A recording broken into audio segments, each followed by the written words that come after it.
It was March 29, 2025, and 34 years old Natasha Sada and her three children, Philip, 4 years old, Deborah, 5 years old, Diana, 8 years old, were captured on CCTV walking home.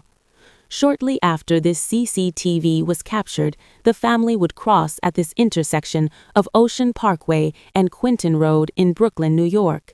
The family was walking home from service at their synagogue.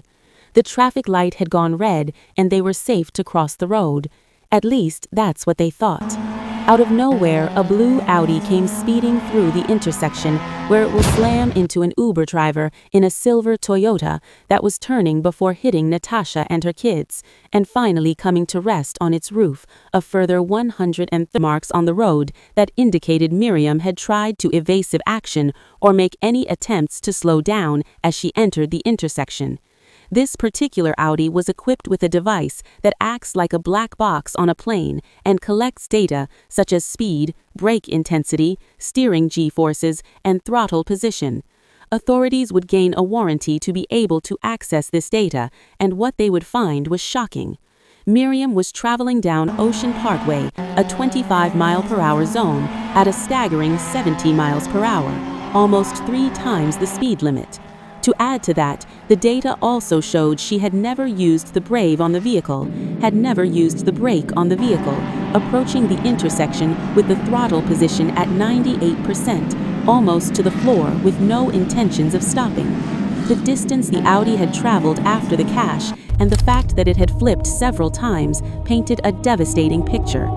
Several pieces of video evidence were obtained by police that showed Miriam was using the video feature on her phone and take selfies leading up to the crash, had run several red lights before the one that ended so devastatingly. Because of this, a mother and her daughters were dead, and a 4-year-old boy was fighting for his life. 4-year-old Philip spent months at the Vondry Island Hospital, suffering from skull fractures, brain bleeding, and even need to have a kidney removed. By some miracle, he survived and is now out of hospital, slowly recovering from the harrowing experience. The whole situation was made worse when it was revealed that the sliver Toyota Camry that Miriam hit was an Uber rideshare, which had another family of a mother and 3 children in it when it was struck, causing injuries to most of the occupants. Luckily, their injuries were non-life-threatening, but the experience left many people, from victims to emergency responders, emotionally scarred from what they had witnessed. Police on scene spoke with Miriam, who had been making some rather odd statements. She was claiming she was possessed, that the devil was inside of her. Having just come out of a dangerous car accident, authorities decided to send her to the hospital to be evaluated, figuring her bizarre statements could be brought on by shock.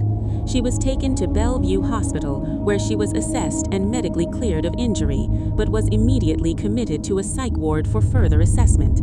She would continue to make odd statements, such as, "The devil's in my eyes, I'm haunted inside, I didn't kill anyone, I didn't hurt anyone, show me proof." With any accident like this, alcohol or drugs are quite often involved. However, in this case, blood analysis showed no signs of either in Uremi's system.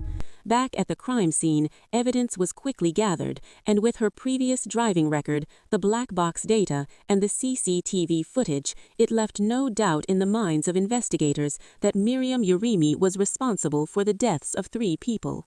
She would be charged with 3 counts of second-degree manslaughter, 3 counts of criminally negligent homicide, and 4 counts of second-degree assault. Miriam was no stranger being arrested by police. Posts and phone calls she had made contained some very concerning things, leading